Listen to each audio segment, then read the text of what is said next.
Hi guys, welcome back to our channel, How Logical. In today's video, I'm going to show you how to download HBO Max app on your phone. So, without further ado, let's jump right into the video.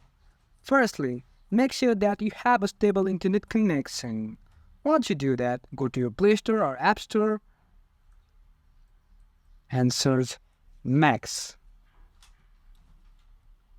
Once you hit the search button, just scroll down a little bit and you'll find HBO Max FYC. Just click there and click Get button to get the download started. Now, as you can see, the app is already downloaded. You just simply have to click open and just enjoy using this app. That's it for today, guys. If you find this video helpful, then don't forget to give thumbs up. Comments and feedback would be appreciated. Subscribe to our channel and don't forget to hit the bell icon so that I can come up with new videos like this. Until then, have a good time.